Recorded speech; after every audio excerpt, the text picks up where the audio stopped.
Avez-vous pensé au nombre de personnes qui vivent des années loin de l'Église sans se préoccuper jusqu'à ce que le pire leur arrive? À l'heure où tout est perdu, qu'en font-ils? Quelles angoisses! Mais pour un catholique, même mécréant dans les faits, à l'heure du désespoir, tout est permis. Même de faire appel à ce saint dont je ne sais même pas le nom. Vous allez voir pourquoi je dis ça. Est-ce que vous me croyez? Nous allons voir aujourd'hui un fiolet qui est absolument hors série, car il nous révèle un don inconnu du Padre Pio. Chers amis fidèles du Padre Pio, bonjour, mon nom est Jean Goyard et vous assistez au programme Sur les pas du Padre Pio. Aujourd'hui, Padre Pio se rend invisible pour sauver quelqu'un d'une situation désespérée.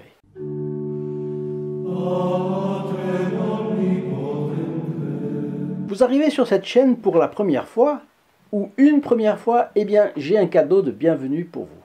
La chaîne Sur les pas du Padre Pio vous offre ce livret de la confession à la lumière des conseils du Padre Pio. C'est un résumé de la bonne conduite chrétienne, car il survole pour vous les conditions pour faire une bonne confession. Il passe en revue les 10 commandements de Dieu, les 5 commandements de l'Église, les 7 péchés capitaux, etc. et comment faire son examen de conscience. Si vous voulez recevoir ce livret gratuitement et franco de port pour vous ou un de vos proches, il suffit de téléphoner au 08 05 36 08 47, appel gratuit depuis la France métropolitaine, coût d'un appel local depuis les DOM-TOM, et depuis le Canada, composez le 1 844 398 88 67. Nous sommes pendant la guerre de 39-45. En Italie, un soldat italien est arrêté et présenté au conseil de guerre. Et l'histoire ne dit pas pour quel crime réel ou supposé. On lui commande de creuser sa propre tombe avant d'être fusillé, ce qui, vous le sentez bien, est un surcroît de cruauté. Mais Dieu sait ce qu'il fait, il va avoir le temps de penser un peu à sa mort. En tout état de cause, vous voyez le tragique de la situation. Pendant qu'il creuse la terre, il se souvient que sa femme, était dévote d'un saint dont il n'avait jamais cherché à connaître le nom parce qu'il était indifférent aux choses de la religion. Mais se rappelle-t-il, c'est un saint qui, selon elle, l'avait sorti de plusieurs situations très difficiles. Vous voyez le rôle des femmes dans la vie, hein? Il voit sa mort approcher à grands pas. Et voici la prière qu'il fait. C'est audacieux. Ô saint dont je ne connais pas même le nom, ma femme ne cesse de dire que vous êtes très puissant. Je vous en prie, venez à mon secours, aidez-moi, venez à mon secours, je promets de commencer une nouvelle vie, pleine de bonnes œuvres. Sa femme devait avoir des œuvres de bonnes œuvres, des œuvres de pénitence, etc., peut-être d'activité dans l'Église. Au même moment, une voix impérative s'adresse à lui. Va-t'en, va-t'en, cours! Mais comment courir? Il y a une escouade de soldats armés de fusils devant lui. Tétanisé, abasourdi, il ne sait que faire. Mais la voix, il n'y a personne. La voix lui répète sans arrêt, pars, enfuis-toi, fuis, cours. Mais d'où vient cette voix? Que la volonté de Dieu se fasse, se dit-il. Et tout d'un coup, il prend ses jambes à son cou, s'attendant à chaque instant à être mitraillé, percé de balles. Il s'enfonce dans la petite forêt à proximité. Et donc il y est arrivé. Recroquevillé dans un buisson, il y passe une nuit épouvantable. Épouvantable. Chaque son, chaque bruit, chaque brindille qui craque lui provoque de l'affolement. Prostré dans son buisson et dans sa forêt, il n'y a pas grand-chose à faire. Au bout d'un moment, où peut-être la poussière retombe un peu dans son âme, un peu moins affolé, il pense à ce puissant saint dont lui a parlé sa femme. Alors il prie, mais il prie les yeux fermés pour ne pas se laisser envahir par la terreur, alors que la lourde obscurité de la nuit le serre de toutes parts. À tout moment, quelqu'un va surgir pour l'arrêter. Le lendemain matin, il bouge quand même. Rester là serait trop risqué. Il distingue deux personnes dans un champ. Il s'en rapproche et va leur raconter ce qui lui est arrivé. Et elles lui disent « Mais vous ne savez pas la nouvelle. La guerre est finie. Oui, la fin de la guerre a été annoncée par toutes les radios pendant la nuit. » C'est vraiment in extremis. S'ensuivent évidemment la démobilisation, le retour chez soi. L'histoire n'est pas banale, comme vous voyez, mais elle n'est pas finie. Avant de la finir, savez-vous quel est le groupe des protégés du Padre Pio? Ce sont des fidèles de notre chaîne qui rendent possible la production de ces vidéos. Et je les en remercie une fois de plus chaleureusement, tous et chacun en particulier.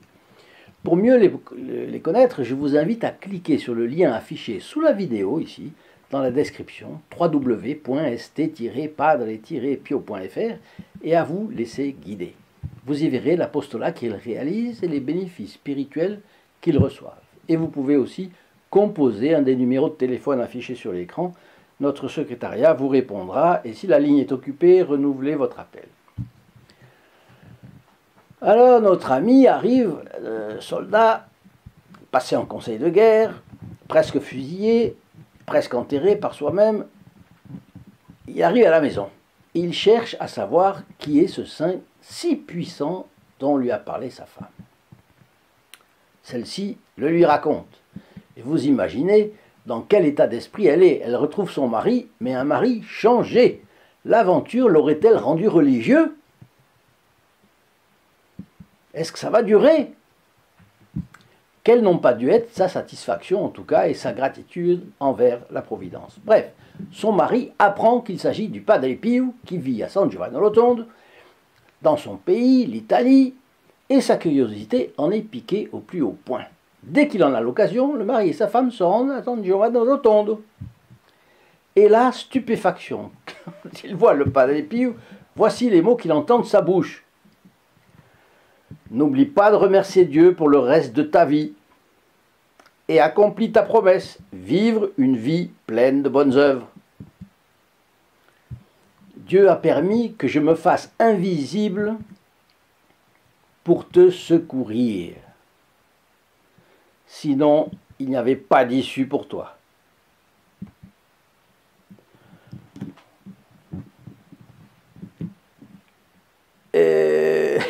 Conclusion, un des charismes du Padre Pio était de survenir tout en restant invisible.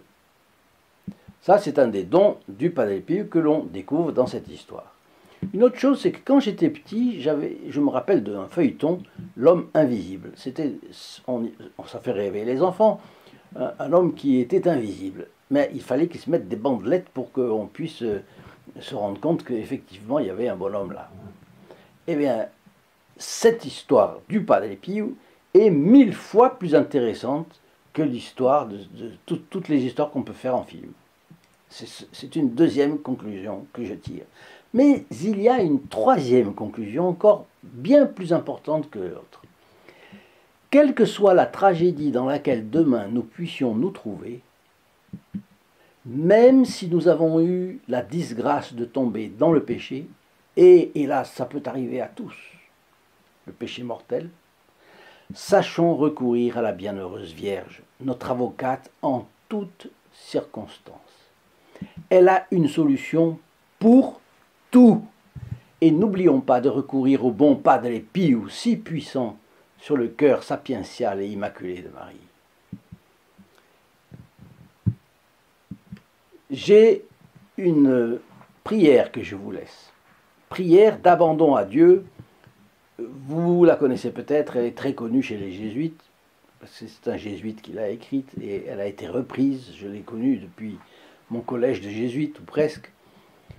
Mais si vous avez aimé cette vidéo, n'oubliez pas de le dire et d'en faire le partage à vos relations sur les réseaux sociaux. Quand vous partagez une vidéo, non seulement vous entrez dans les intentions de la messe du vendredi à midi, mais les personnes qui la reçoivent par ce moyen entrent aussi dans les intentions de cette messe. Vous êtes ainsi un trait d'union entre les âmes et Padre Pio. Laissez-moi aussi vos commentaires et venez me retrouver sur le lien www.st-padre-pio.fr ci-dessous dans la description. Vous y connaîtrez aussi le groupe des protégés du Padre Pio. Donc, prière d'abandon à la confiance absolue en Dieu. C'est tiré d'un livre, un petit livre, Méditation pour les religieux du père Raoul Plus, jésuite. Que m'arrivera-t-il aujourd'hui, mon Dieu? Je n'en sais rien. Ce que je sais, c'est qu'il n'arrivera rien que vous n'ayez prévu de toute éternité. Cela me suffit, ô mon Dieu, pour être tranquille. J'adore vos jugements éternels et impénétrables. Et de tout mon cœur, je m'y soumets pour votre amour. Je veux tout, j'accepte tout, je vous fais sacrifice de tout. Et j'unis mon sacrifice à celui de votre Fils bien-aimé, mon Sauveur, vous demandant par son sacré cœur et par ses mérites infinis la patience dans mes peines et la parfaite soumission qui vous est due pour tout ce que vous voudrez et permettrez, ainsi soit-il. Chers amis fidèles du Padre Pio, je vous souhaite une très bonne journée et je vous dis à très bientôt. Au revoir. In nome del Padre, del Figliolo e dello Spirito Santo, e così sia. Sia lodato Gesù e Maria, e